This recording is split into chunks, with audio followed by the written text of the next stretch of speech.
Alhamdulillah, alhamdulillahilladzi arsala lahu bil huda wa dinil haqq liyudhhirahu 'alad dini kulli wa kafa billahi shahida. Asyhadu an la ilaha illallah wahdahu la syarika lah wa asyhadu anna Muhammadan abduhu wa rasuluh alladzi la nabiyya ba'da, amma ba'du. Ikhwatul iman yang dirahmati dan dimuliakan oleh Allah Subhanahu wa taala, kepada Al-Ustaz Fajri Abdul Rafi yang saya hormati, kepada bapak-bapak yang saya hormati pula, alhamdulillah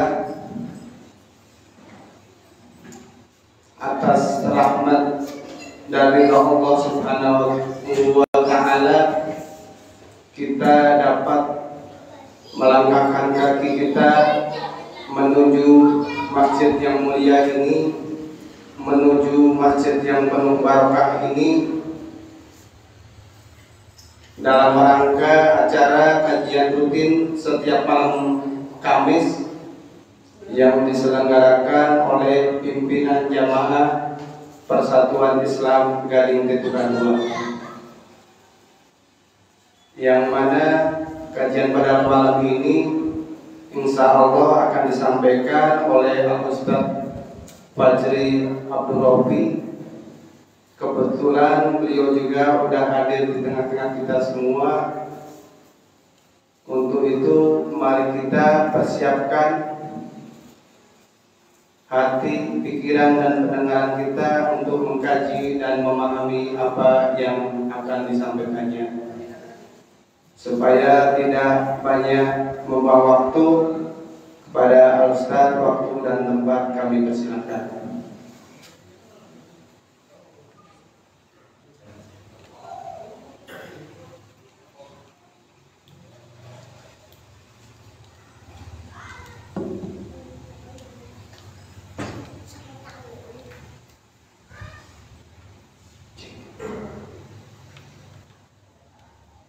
Innal hamdalillah nahmaduhu wa nasta'inuhu wa nastaghfiruh wa na'udzu billahi min shururi anfusina wa sayyiati a'malina. May yahdihillahu fala mudilla lahu wa may yudlil fala hadiya lahu. Asyhadu an la ilaha illallah wahdahu la syarika lahu wa asyhadu anna Muhammadan abduhu wa rasuluh. Qala Allah ta'ala fi kitabihil azim, a'udzu billahi minasyaitonir rajim. Ya ayyuhan nasu taqu rabbakum alladzi khalaqakum wal ladzina min qablikum la'allakum tattaqun. Khotiman rahimakumullah, para ibu, para bapak yang sekalian dirahmati serta diberikan taufik oleh Allah Subhanahu wa taala. Alhamdulillah dipertemukan kembali pada malam kali ini di masjid yang insya Allah senantiasa dinaungi oleh rahmat, senantiasa dinaungi oleh maghfirah dari Allah Subhanahu wa taala. Maka mudah-mudahan setiap ikhtiar kita, setiap niatan dan setiap langkah menuju tempat ini senantiasa dicatat menjadi amal soleh yang tertaqabbal. Baik Bapak Ibu semua, sebagaimana sudah diberitahukan sebelumnya, kan saya diminta tema ya. Saya buat tema kajian pada maghrib kali ini, perumpamaan orang mukmin. Yang perumpamaan ini disebutkan oleh Allah dan Rasulnya.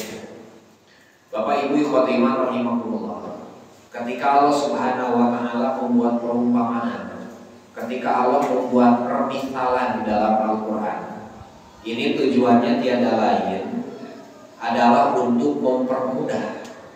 Mempermudah apa? Mempermudah agar umatnya mudah memahami apa yang oleh Allah, apa yang oleh ayat dimaksudkan. Jadi ada kalanya Allah membuat perumpamaan, membuat permisalan itu untuk mempermudah agar kita mudah paham. Jadi Jadi lalu tos diberi contoh, kalau sudah diberikan permisalan dalam Al-Quran, ya saya kira paham. Pertanyaannya kira-kira masalahnya.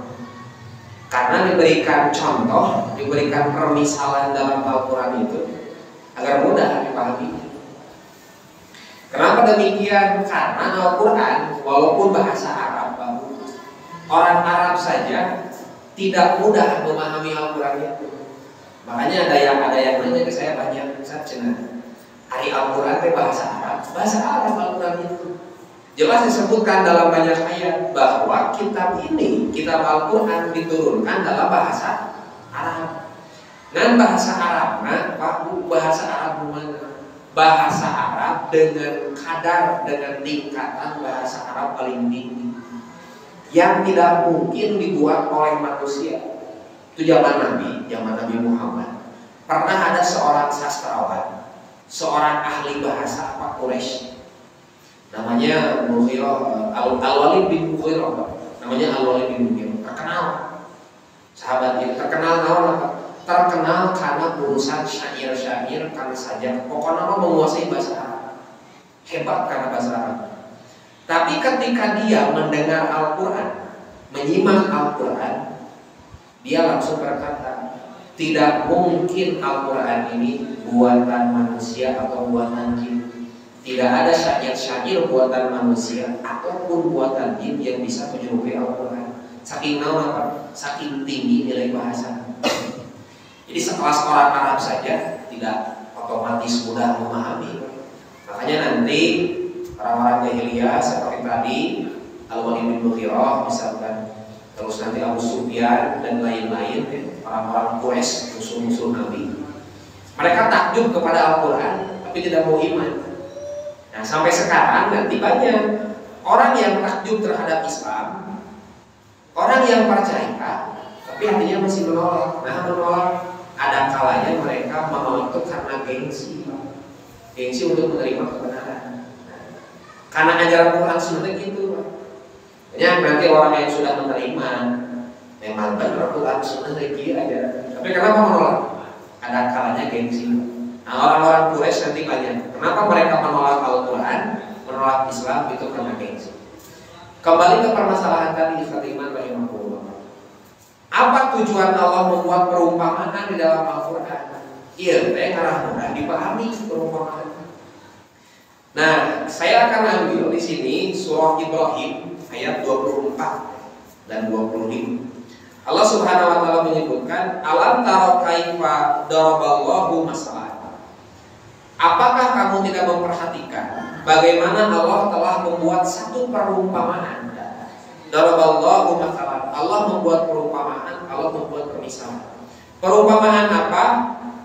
Kalimatan thayyibah. yakni perumpamaan kalimat yang baik, kasajaratin thayyibatin, seperti pohon yang baik. Asluha sabitun, akar pohon tersebut kuat menancap ke bawah. Farruha bis sama, sedangkan cabang pohon tersebut menjulang ke langit. Jadi Bapak Ibu, Allah di sini membuat perumpamaan tentang ucapan yang baik digambarkan seperti pohon yang baik. Nah, berapa sih? Apa yang dimaksud dengan kalimat thayyibah? Kalimat perkataan ucapan yang baik. Nah, ucapan anu lemes, anu ramah gitunya. Kadang-kadang kalau ucapan dianggap sopan baik tiap daerah belum tentu sama, beda. Iya, Sunda. Jadi Sunda dong. Tinggal di Sunda. Padahal di suku Sunda beda Sunda. Menyebut mana kurang terbiasa. Jadi Banten kumaha? Kalau Banten dalam Baduy beda. Gitunya. Nyebut ngahing biasa dianggap rasa. Maka apa mungkin di sini berbicara kalimat thayyibah, kalimat yang baik, ucapan yang baik, bukan berbicara tentang sopan santun. Dan sopan santun tiap daerah beda-beda, termasuk dalam ucapan, dalam tindakan. Orang Sunda namun lewat kudu rempuh, itunya. sopan. Ngelewat darangku balik nyebatkeun naon? Sopan. Ada orang Arab, aya teu ngaran kucing. Teu aya sok ibu bapak nu pernah umroh, nu pernah haji ditincak ka punduk teh. Maka Rasul nyarek lamun Jumatan teu meunang nincak punduk batur. Orang Arab mungkin seserang tahun itu. Maka jeung aya ngaran nu moal mun paminggi salam kieu cek urang mah. Teu teu sopannya. Man urang mah yang kitu teu teu sopan. Henteu orang Arab mah biasa. Makanya yang dimaksud kalimat thayyibatan di sini apa? Yang dimaksud dengan kalimat ucapan yang baik bukan tentang ucapan atau kalimat sopan. Tapi dalam tafsir Ibnu Katsir, para ulama menyebutkan kalimat thayyibatan di sini adalah kalimat tahlil, kalimat la ilaha illallah. Jadi Allah Subhanahu wa taala sedang membuat perumpamaan bahwa kalimat la ilaha illallah itu seperti pohon yang baik pula. Pohon yang menancap akarnya ke bawah. Sedangkan tangkainya, cabangnya menjulang ke atas. Ini diperumpamakan seperti orang mukmin. Jadi orang mukmin yang sudah tertancap dalam hatinya kalimat la ilaha illallah, dia akan seperti pohon itu. Pohon anu kuat, coba orang gambarkeun pohon anu jagung bagus. Jagung. Nanti tangkal di dia. Kalapa kayaknya kalapa beki jambung, beki badan, beki gampil dicabut, dituan atau makin hese hesenya sekali deui. Beki jambung tangkal kalapa, beki babari beki hese kumaha sadituan. Padahal lamun beki jambung teh angin teh beki tarik pan kitu logikana. Jadi beki luhur teh kan angin teh beki tarik. Tapi nah eta tangkal beki jambung teh justru beki kuat sanajan angin tarik. Ternyata karena memiliki akar yang kuat, asluha sabitun. Dia memiliki akar yang kuat dan memiliki cabang yang menjulang. Perumpamaan orang mukmin digambarkan seperti pohon itu. Karena apa? Karena kalimat thayyibatan, kalimat la ilaha illallah sudah tertanam dalam hatinya. Coba enak balikin contohnya. Lamun tadi mah tangkal jangkung membuat akarna, ayeuna tatangkalan mun teu jangkung tapi ngarabat ka sisi tangkal naon misalnya. Cara mempelakan dengan dimensi. Ya tadi bermain sebenarnya. Ya. Punya. Oh, enak kieu tangkal nu ngarabat ka sisi untuk kaluhur ieu mah nya. Teu jangkung ieu. Teu aya angin sugan mual, tapi gampil teu dicabutna. Gampil. Sabalikna nya. Walaupun tidak diterpa oleh angin yang kencang, tidak ada godaan, tidak ada ujian, tapi pohon tersebut mudah untuk dirawat, gampang dicabut. Hari ieu mah beuki jangkung, beuki gede angina, beuki hese dicabut. Nah, perumpamaan para mukmin itu seperti itu. Seperti pohon yang sulit untuk ditebang.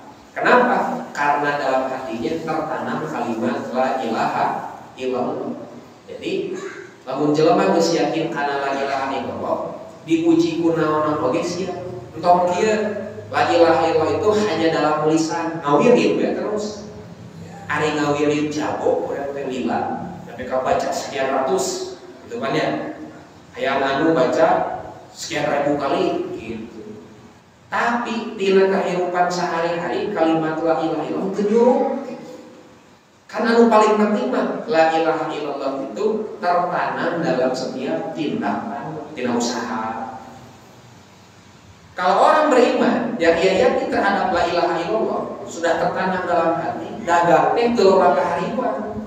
Teu hariwan kersepi, nah di saat bakal rame. Teu hariwan misalkan teu meunang pagawean, hiji saat bakal barang gawe. Teu hariwan pas lapar karena hiji saat bakal barang tua. Kenapa? Dia sudah tertanam la ilaha illallah dalam hatinya. Nah, jadi khotimah rahimahullah ini perumpamaan pertama.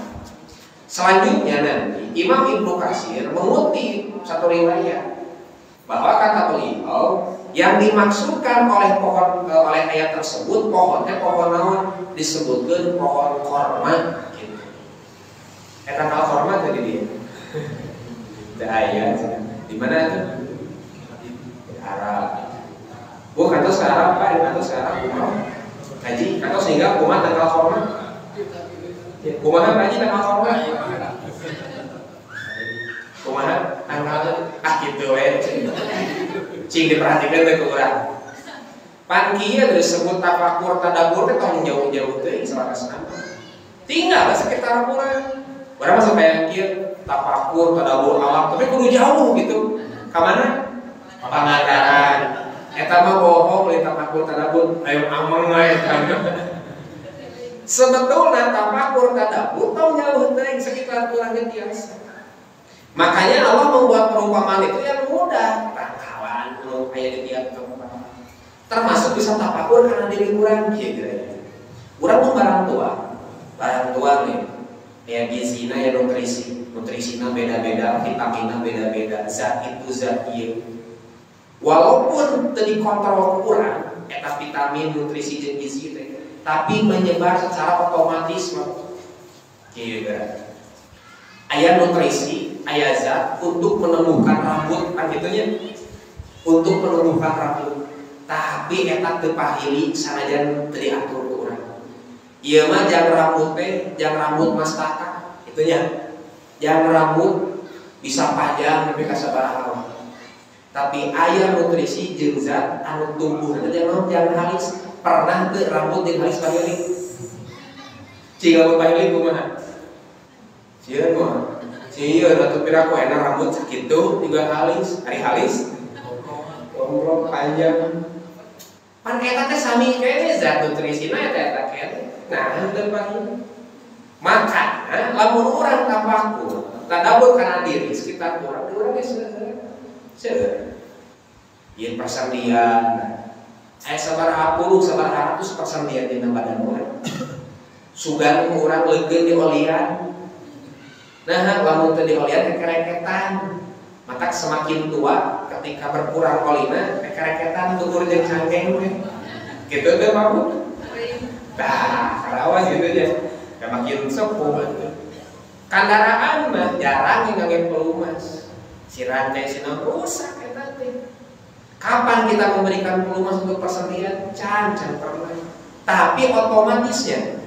Nah, ini bentuk apa? Contoh tafakur dan tadabbur.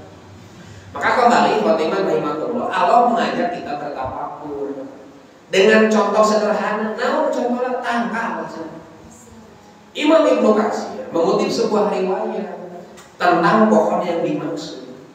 Nah, dalam satu majelis, satu kumpulan, Rasulullah Shallallahu Alaihi Wasallam pernah bertanya kepada para sahabat, Inna minas syajari syajaratan.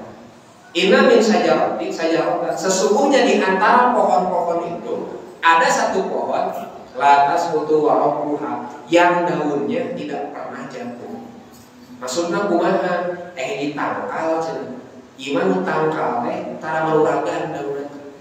Bahkan dijelaskan oleh Nabi di dalam redaksi yang lain, pohon ini selalu berbuah usum naon-naon teu beunang usum menurut usum tiis buahan, usum panas buahan. Aya tangkal kieu tangkal naon kira-kira? Nangka buahan kan? Nangka. Cau. Laras kita laras kan? Lain peda urang balanya di pasar aya wae. Nangka aya, cenah buah aya, teu ada urang mah balanya teh geus adi. Di pasar mah aya wae nangka. Dipaksakeun di pasar. Ya. Nah, sok aya mutan kira-kira tangkal naon buahan wae. Usum tiis, usum panas, usum hujan hiji buahan wae. Nabi bertanya kepada para sahabat, pohon apa? Daunnya tidak pernah berjatuhan dan selalu menghasilkan buah. Sahabat tidak ada yang bisa menjawab dengan benar. Kieu we nyangkana juga tadi gitu. Kalau cau itu nya, nangka. Terus ada seorang anak kecil udah peletik, ayo ngajawab, tapi dia malu. Kenapa malu? karena setingkat sahabat Abu Bakar dan Umar pun tidak menjawab. Jadi segan, sok mulai budak 5 tahun, di mana dan itunya budak 5 tahun. Zaman Nabi mau 5 tahun sudah dewasa. Siapa namanya? Abdullah bin Umar alias Ibnu Umar, anaknya Umar bin Khattab. Ibnu Umar punya jawaban dan ingin menjawab tapi malu isin. Maka setelah selesai pertemuan pulang, di tengah jalan ngomong Ibnu Umar kepada ayahnya Umar radhiyallahu anhu. Aku tadi ingin menjawab bahwa pohon itu adalah an-nakhlah, yaitu pohon kurma. Kalau kurma, oke. Cek Umar nah itu tadi jawab, apa yang menghalangimu? Aku malu karena sekelas Abu Bakar dan Umar pun tidak menjawab.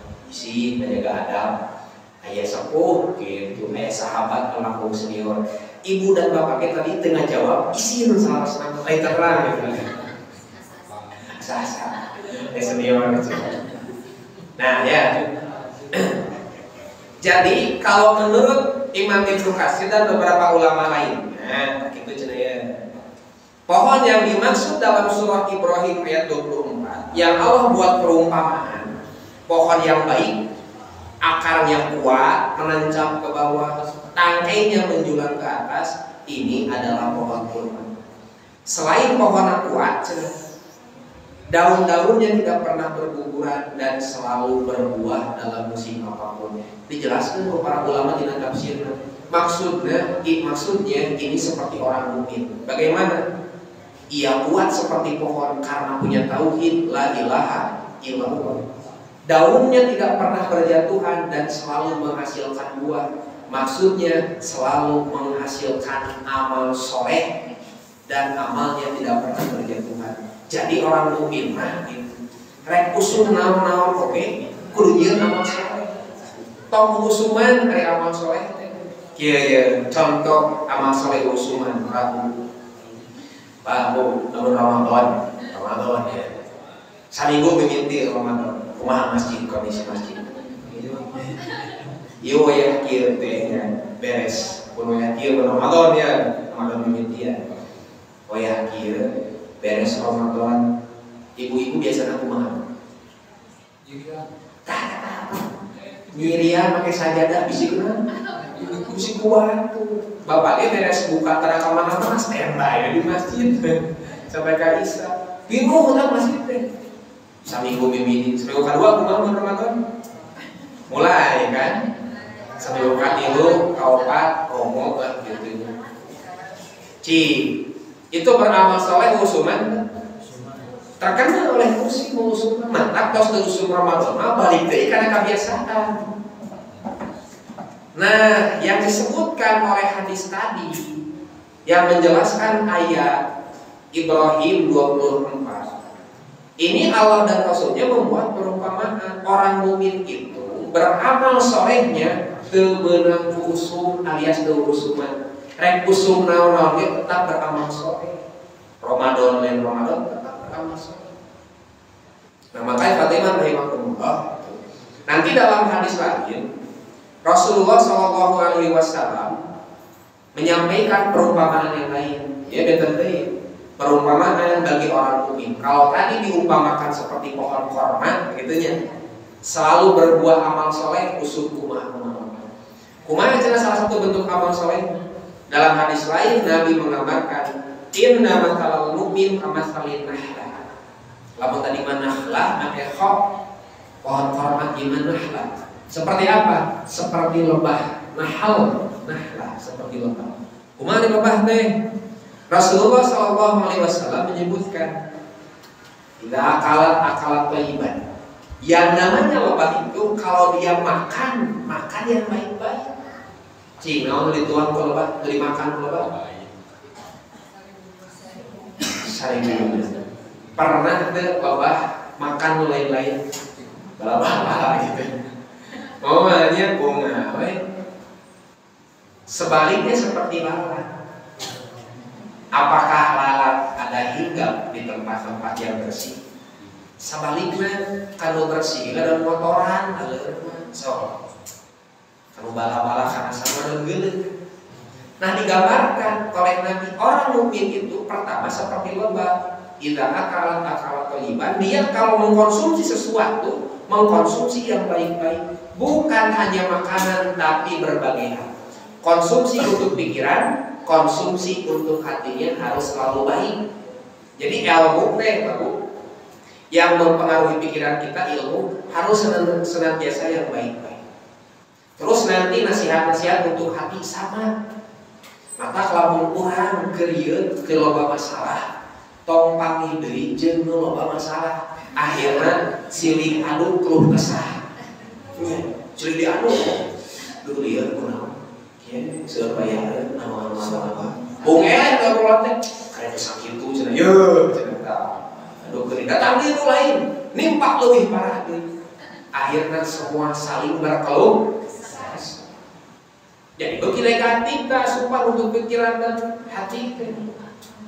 Rasulullah ketika menjelang usia sepuh, badan Rasul itu membesar, kamu namun pokan Rasul menjelang usia sepuh.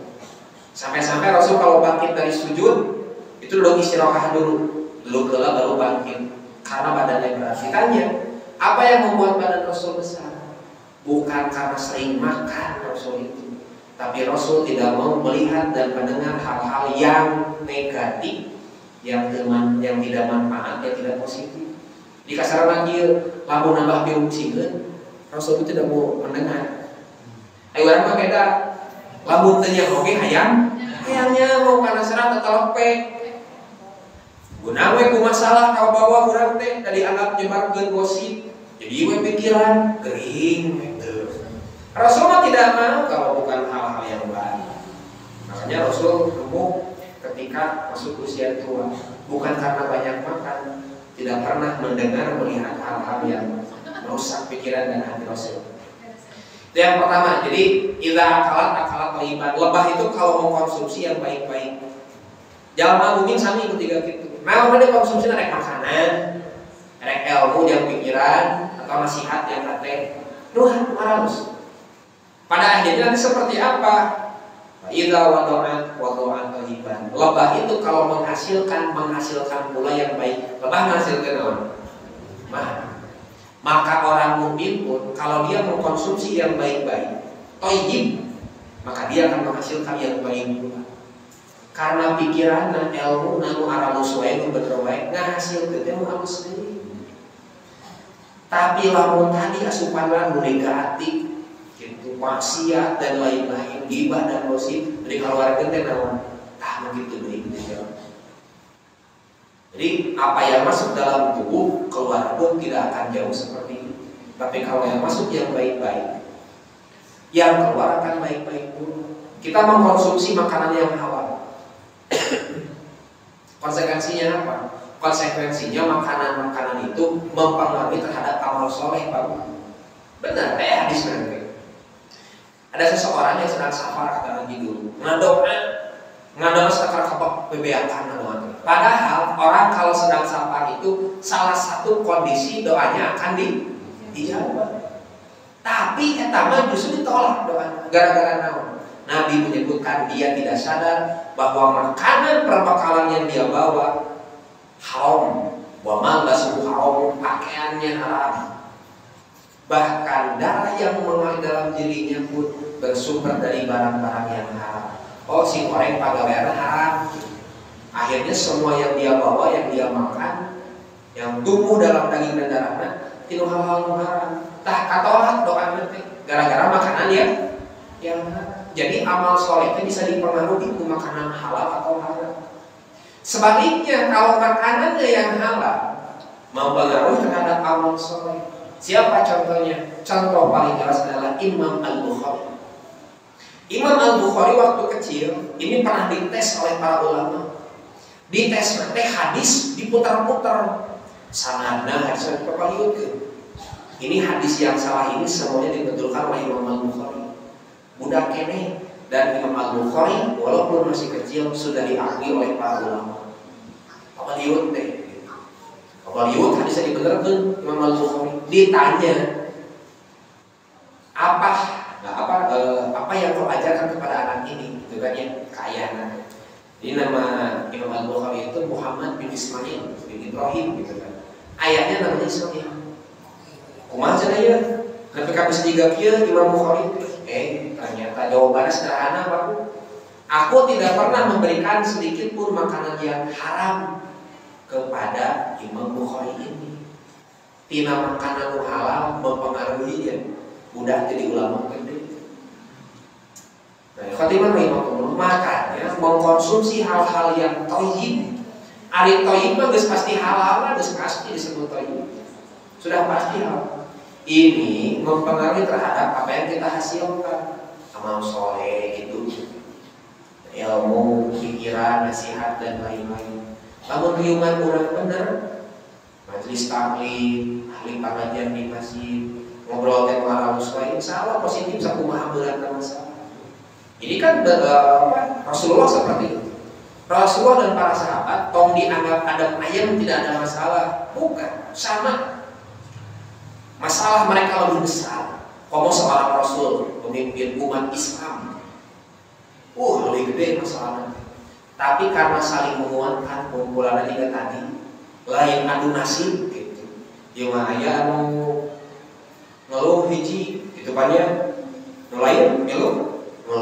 Tetapi nu lain ngeluh. Akhirnya perkumpulan para pengeluh kabehana tidak mencari solusi.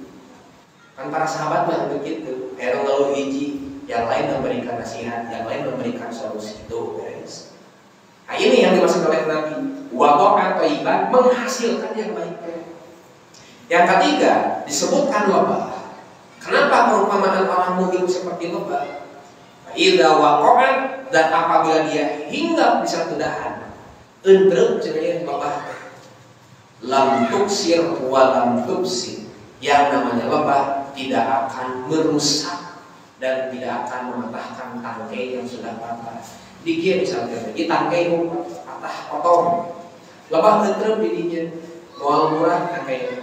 Maksudnya yang namanya lebah tidak akan menambah kerusakan yang ada. Maka orang mukmin, kata Rasul, ini harus seperti lebah, bahwa lebah ini tidak menambah kerusakan yang ada, walaupun lingkungannya sudah rusak gitu.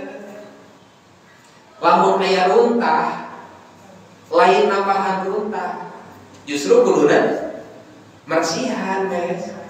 So berarti jadi buruan masjid aya runtah hiji aya urang. Pertanyaanna, runtahna jadi bersih atau jadi nambahan runtahna?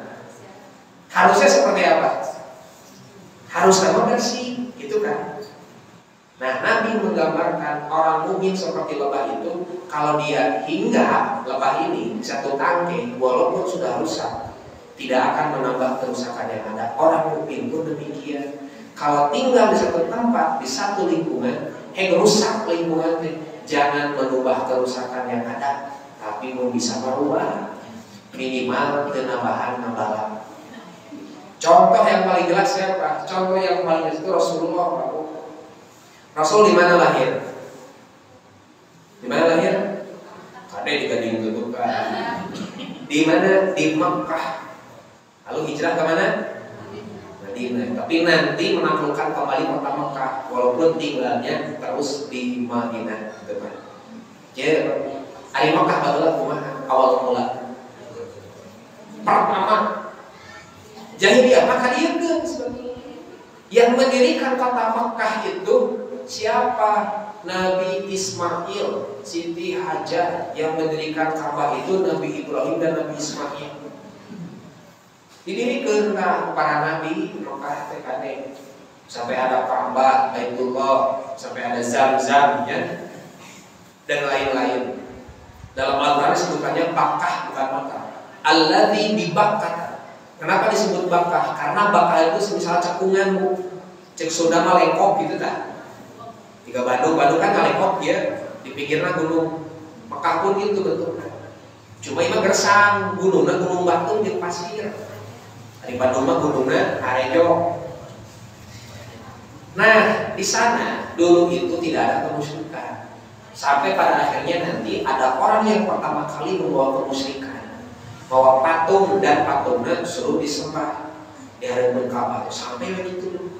Nah, kondisi ketika Mekah menjadi musyrik, ahli kemusyrikan, ahli bid'ah, ahli mabuk, ahli zina, ahli naon deui judi, wah dan lain-lain. Sampai nanti kengerian orang jahiliyah ya, yang pernah saya baca. Kan orang jahiliyah makir, kalau menikah itu gak dibatasi, naik sabaraha hiji bebas. Seperti itu. Orang jahiliyah itu dulu kalau menikah bebas, mau berapapun istrinya. Termasuk nanti ibu-ibu pun bebas mau sabaraha hiji salaki. Iya, kan bebas nih. Kalau suaminya meninggal, bukan majikan 10 misalnya. Nanti kan ahli warisnya hanya laki-laki. Istri tidak punya warisan, anak perempuan tidak punya warisan. Yang punya warisan itu hanya anak laki-laki. Si anak laki-laki bisa menerima waris bukan hanya harta, termasuk hidung derek lamun aya ngeun. Jadi lihat kan, kayak gitu. Itu contoh yang laki-laki. Sekarang contoh perempuan dulu. Mana boleh bebas kaki kalau perempuannya. Ada perempuan nanti masang tenda, ya, masang tenda. Tendanya boleh didatangi oleh laki-laki siapapun itu, gitunya. Yang zina maksudnya begitu. Bahwa di Bandung terkenal tenda untuk PSKT, di Tegal disebutkan tenda gongli. Saya dari si bapak apa lah zaman bapak itu. Generasinya maksudnya. Kenapa saya tahu Ustaz mah saya gak nyaho Ustaz. Dulu kan yang namanya Tegalega negatif tenda disebut tenda gongli gitu. Nah semisal gitu, perempuan yang di sana nanti bebas, siapapun laki-laki boleh masuk bebas.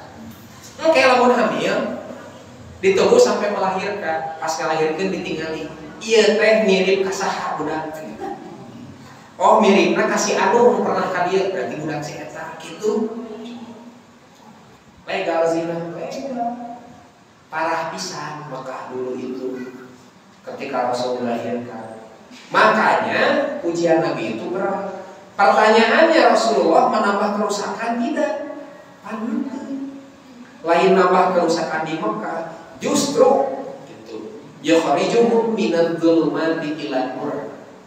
Allah Subhanahu wa taala lewat Rasulnya mengeluarkan orang-orang musyrik ini minadh-dhulumat, dari kegelapan, kesesatan ilan nur, kepada cahaya hidayah, diberikan. Maka orang mukmin pun gambarnya harus demikian. Kalau kita tinggal di satu tempat, nu tempatna teh parah, kamaksiatan, kadzaliman, kamungkaran, minimal jangan menambah kerusakan.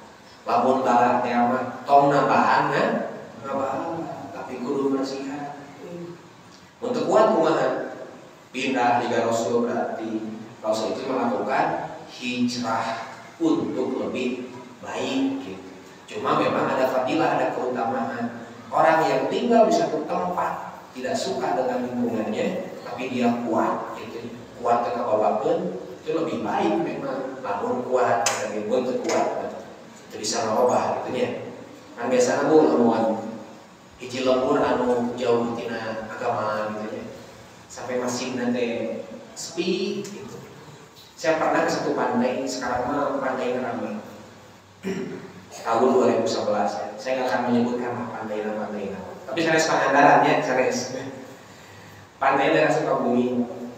Pas saya ke sana, saya dari masjid. Saya masjid. Lu paling kaget tau. Orang-orang sekitar pantai, tukang warung, nelayan, naon-naon. Ditanya oleh saya, masjid di mana? Menyaho masjid di mana? Cikumaha. Maksudnya kumaha ya kan? Berarti Taraka masjid. Gak apa masjid di mana? Saya lama itu nyari masjid dari sekitar 4:30 atau jam 4 lah, jam sekituan sampai maghrib belum aman. Karena pernah memang jauh masjidnya, bukan di pesisir pantainya tapi jalan gede gitu. Kayaknya cina musola tapi terus rusak. Pas saya datang benar dan rusak deh, ya kan runtuh. Jadi guguran terus aya tulisan musola terus aya. Sampah yang ngumpul sholat nepi kan teu apal masjid, karena wajar orang-orang yang jauh dari agama dia akan dekat dengan kemaksiatan. Kumaha lamun malam hari, mengerikan malam hari. Si para nelayana jarudi beri ngarapokan gitu nya di luhur naon teh nelayan teh perahu. Saya waktu itu baru lulus mualimin setahun, di umur saya 18 tahun. Santai ke nyantri, lihat suasana seperti itu, kaget, berwas lagi. Ditanya masjid tidak ada yang tahu gitu kan. Terus lihat nelayan, aduh mahal, ya lebih gitunya. Terus perempuan malamnya jadi ninjak kamar maghrib, seragam itu jauh keluar. Kalau asal warung teh hanya menyediakan makanan, menyediakan yang lain-lain itu gitu. Iya, itu kasihan tadi ceritanya. Nah, karena dulu saya suka main kan, main ke daerah-daerah yang belum terjamah, pantai, gunung gitu dulu waktu masih bujangan. Ini ada pengalaman seperti itu. Nah, kalau daerah seperti itu biasanya jauh kan dari urusan agama, pasti dekatnya karena kemaksiatan. Nah, Makkah itu lebih parah dari itu maksudnya. Dalam urusan apa kemaksiatan dan kemusyrikan lebih parah. Tapi Rasul tidak menambah kerusakan. Justru Rasul mengubah daerah yang asalnya rusak oleh Rasul dibenarkan jadi halus ini, bahkan menjadi pusat keislaman umat Islam sedunia. Pertanyaannya sekarang, siapa yang tidak ingin ke Baitullah? Semua ingin. Anu atos oke horeong. Ya, tadi jelas atos oke horeong deui. Komo anu teu acan. Karena doa dari Nabi Ibrahim alaihissalam. Di Mekah mencobanya, ayatnya di Mekah nakal kampung. Nakal jengkol ya. Tapi kampungnya ayatnya. Ayat doa dari Nabi Ibrahim, warzuq ahlahu min kulli samarat, dan berilah rezeki penduduknya dari berbagai buah-buahan. Diurang macam tentu, diurang segala ayat akal. Itu aja kasar nama melak sampai iya nana jadi sampai ayat deh ente kubatur dirabut sakapeng mah diurang segala jadi ngancan tentu menjadi rezeki. Kenapa? Beda tingkat keberkahan. Di sana doa dari Nabi Ibrahim sampai barokah. Ini yang dilakukan oleh Rasulullah SAW. Serusak apapun tempatnya begitu. Ini Rasul sampai menjadikan Makkah dibalikkan gitu, tidak rusak, menjadi sangat istimewa dan sempurna. Sampai sekarang kita ingin ke sana.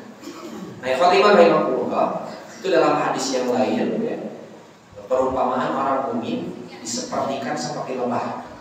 Tidak akal thayyiban, kalau dia mengkonsumsi sesuatu, mengkonsumsi yang thayyib, yang baik.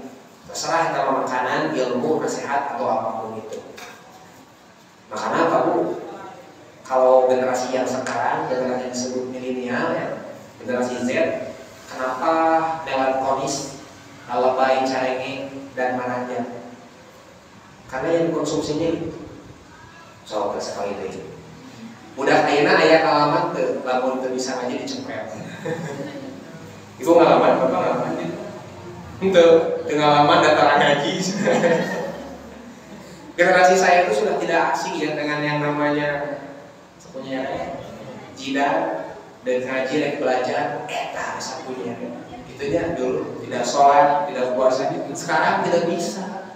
Sok ibu bapak wani pakai nyerek, pakai jidat dilaporkan. Padahal kamu udah sorangan. Tapi berbeda tidak? Hasilnya nanti beda atau?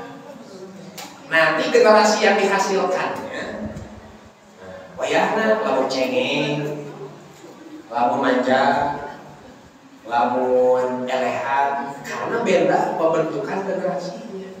Gitu.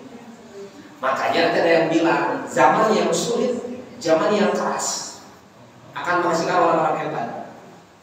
Orang-orang yang hebat akan menghasilkan zaman yang enak, yang bagus, yang nyaman. Tapi zaman yang bagus, yang nyaman, yang tenteram menghasilkan orang-orang lemah. Jadi kumaha kita memang dihasilkan dari metode yang keras dulu oleh orang tua. Saya pun mengalami oleh guru ngaji. Dulu saya kalau ngaji di masjid seperti ini, eta di belakang mimbarnya para nyimpen Quran, Quran unggul Pak, penyepret sakit Pak. Tiap guru teh hiji ewah, panjang-panjang. Kalau tidak bisa dicepret, pulang ke rumah, kumaha? Dibela ke orang tua. Itu ditambahan namun baung teh. Tapi dicepret gaos baung bener seperti itu. Mentalnya buat sekarang tidak bisa. Tidak bisa beda ya Pak. Wani jika gitu dilaporkan. Tapi nanti mentalnya beda. Nah ini Nabi menggambarkan tadi kita kalau mengkonsumsi sesuatu, apapun itu, mau ilmu, mau pendidikan, makanan, nasihat, harus yang toyib, yang baik, agar menghasilkannya pun baik. Nah, terus yang ketiga, barusan kalau diam di satu tempat, harus seperti lebah apa? Lebah itu tidak pernah menambah kerusakan, walaupun tempatnya sudah rusak. Khotimah rahimahullah, dari ayat yang tadi dibahas, surah Ibrahim, ayat 24 dan 25, ini menggambarkan tentang orang mukmin yang seperti pohon kurma, kokoh, kuat, gitu ya, walaupun banyak ujiannya, dan senantiasa menghasilkan amal soleh, tidak peduli musim-musim naon, pokoknya amal soleh. Lantas kutu wakuha, amalannya tidak akan berguguran. Nah, untuk menjaga agar amal soleh tidak berguguran, cara terus sekarang kita kan punya amal solehnya sekarang, insya Allah gitu ya. Tapi kudu dijaga agar apa? Agar amal solehnya tidak berguguran seperti daun-daun tadi.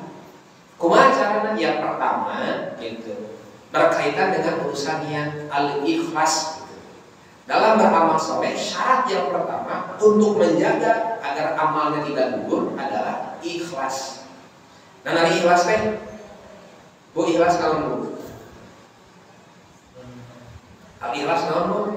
Kulhu. Naon ikhlas teh? Ikhlas teh, dah 3 ribu Pak ini. Ini air apa? Lain air putih dan putih, air bening. Ikhlas itu, lamun digambarkan sederhana digacahin bening tidak tercampur dengan apapun. Maka orang yang ikhlas, dia akan berniat lillahi wahdah. Dia hanya berniat bagi Allah saja, tidak untuk yang lainnya, teu kacampuran gitu. Komode niatna lain karena Allah, ieu mah kacampuran wae, tidak boleh dan tidak ikhlas. Itu yang pertama. Makanya sederhana, hadis yang pertama dalam kitab Al-Bukhari, innamal a'malu binniyat, bahwa tiap-tiap amal itu bergantung kepada niat. Ini yang pertama nih, untuk menjaga agar amal soleh tidak gugur. Yang kedua apa? Mutaba'ah ila Rasulillah. Yang kedua, mengikuti apa yang diajarkan, yang dicontohkan oleh Rasulullah. Sebaik apapun niatan seseorang, ada ikhlas, tapi amal solehnya kebetulan Nabi amal bisa. Ini pernah ada yang nanya ke saya, Pak, hayong sholat naon, pokoknya mah sholat. Jadi terus terkuat hayong. Tekuat hayong sholat keur menjadi soleh gitu. Jika orang kan jam 10 ya, jam 10 siang duha atau 10 duha terus. Kalau orang masih kene jauh. Terus saya pada malah nih butuh hayong sholat naon. Nah ini ada orang yang pernah bertanya kepada saya, Ustaz, boleh tidak? Saya ingin sholat, terus sholat. Saya nanya, sholat apa? Sholat. Mutlak imam hayong sholat tidak bisa. Karena yang namanya ibadah itu secara asal tidak ada, secara asal, dan harus ada contohnya kalau mau dikerjakan. Jika sholat, al-aslu al-adam, al-aslu al-mutlaq menurut usul fikih itu. Pokok asal namanya ibadah itu tidak ada, menunggu sampai ada dalilnya. Maka tidak boleh asal sholat, harus nunggu dulu sholat naon itu, mau sholat wajib, sholat naon itu sholat sunnah, mana sholat sunnah.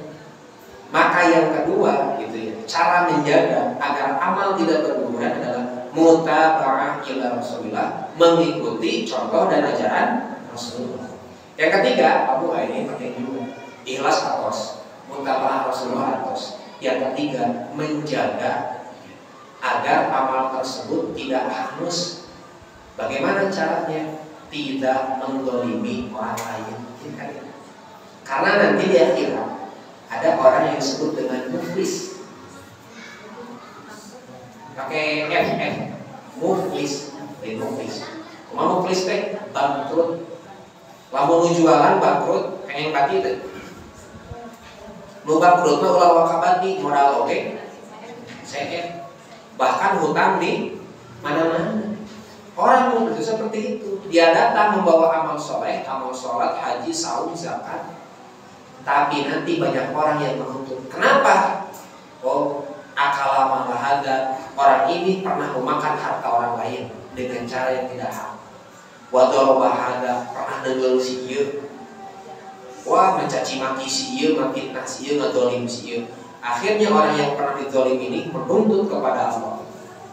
Bagaimana yang nanti setelah dituntut? Dia harus membayar dosa-dosanya dengan memberikan amal soleh.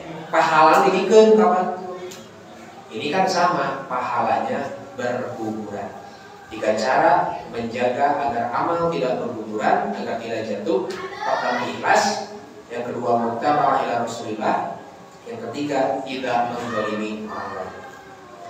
Khatiban rahimahullah, karena sudah masuk di waktu Isya ya, dan saya belum berhenti dari subuh. Alhamdulillah saya dari subuh kalau ragu seperti ini, dan nanti Isya satu lagi dengan PJ Pemuda rutinan atau langsung rapat PJ kalinya sejam.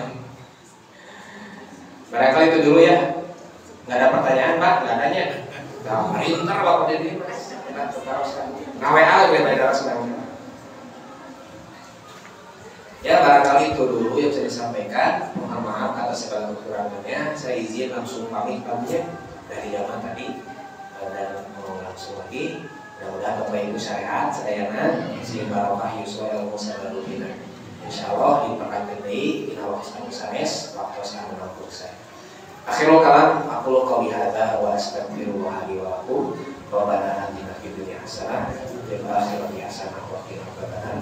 Assalamualaikum warahmatullahi wabarakatuh.